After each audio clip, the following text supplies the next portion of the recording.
بسم اللہ الرحمن الرحیم۔ میں Riaz Ahmed Rajput welfare for creature کے ساتھ حاضر ہوں۔ اس وقت جو بڑی تیزی کے ساتھ ملک کے اندر حالات خراب ہو رہے ہیں، آپ گلگت چترال سے لے کر آپ جو ہے وہ سندھ کے مطلب بعض کچے کے علاقے جہاں ہندو ہیں وہ دھرنا دے رہے ہیں، اور یہ پہلی جو پلان تھا، اکثر میں پہلے جو آپ کو بتاتا رہا ہوں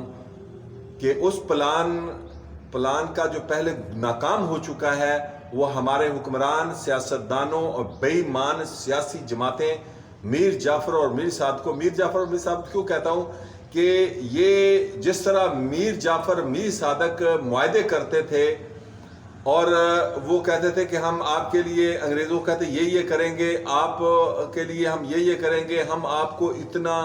پیسہ دیں گے، تو انگریزوں کہتے تھے آپ ہماری مدد کریں، تو ہم آپ کی مدد کریں گے، تو میر جعفر اور میر صادق جو ہے وہ انگریزوں کے لیے جو ہے وہ کام کرتے تھے۔ تو اسی طرح یہ ہمارے حکمران IMF ورلڈ بینک کے ذریعے، یہودی اداروں کے ذریعے ان سے یہ معاہدے کر رہے ہیں، کہتے ہیں کہ ہماری ادھر پاکستان میں ہماری مدد کرو، ہم آپ کی مدد کریں گے، اتنے پیسے دیں گے، اتنے ٹیکس لگائیں گے عوام کو۔ یہ IMF ورلڈ بینک کو جو جا رہے ہیں پیسے، سارے کے سارے بلوں کے اوپر ٹیکس، یہ سود کی قسطیں، یعنی لوٹ مار کر کے ابھی شہباز شریف کو سود کی قسط وہ ملی ہے، انہوں نے یعنی سود کی قسطیں جو ہے وہ کیا دینی تھی، بلکہ سود کی قسطیں بھی IMF ورلڈ بینک نے دی، اور جو انہوں نے IMF ورلڈ بینک نے جو دیا تھا ان کو، وہ سارے کا سارا اٹھایا شہباز شریف نے اور وہ لندن لے کے چلا گیا۔ یعنی یہ چیزیں جو ہے اب ٹیکس جتنے بھی لگ رہے ہیں IMF ورلڈ بینک کو جا رہا ہے، یہ سود کی قسطیں ہم دے رہے ہیں،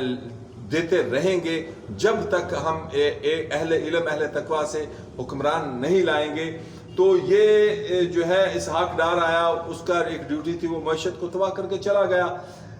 اسی طرح شوکت عزیز لے لیں، سابقہ جو ان کے گزرے ہیں حکمران،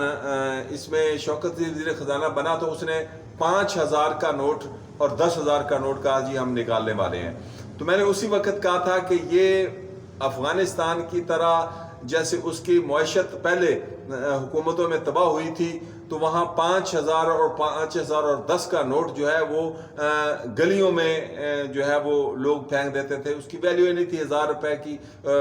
ٹافی دے دیں جی۔ افغانستان میں جو ہے وہ کرنسی تباہ ہو گئی تھی، معیشت تباہ ہو گئی تھی جنگ کی وجہ سے سابقہ۔ تو انہوں نے یہ ایک سوچی سمجھی سازش کی تھی اس وقت سابقہ حکومتوں کے اندر۔ تو اسی طرح پاکستان کے اندر بھی 5000 کا نوٹ اور اس کے بعد 10,000 کا نوٹ نکالنا تھا، لیکن وہ نہ نکال سکے۔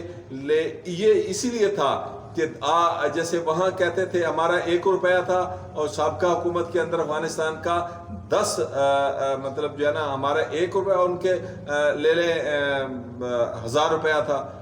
500 یا 1000 روپے کی کوئی ویلیو ہی نہیں تھی۔ جیسے آج آپ 2 روپے کو، 3 روپے کو، 10 روپے کو بھی ایسے پھینک دیتے ہو، اس طرح وہ لوگ 500 1000 کو جو ہمارے 1 روپے کے برابر تھا، تو یہ اسی طرح ہماری معیشت کو تباہ کرنے آئے تھے۔ تو یہ جتنے بھی IMF ورلڈ بینک کے وزیر خزانہ آتے ہیں یا وزیر اعظم جو یہودیوں کے ایجنٹ آ رہے ہیں مسلسل 25 سال سے،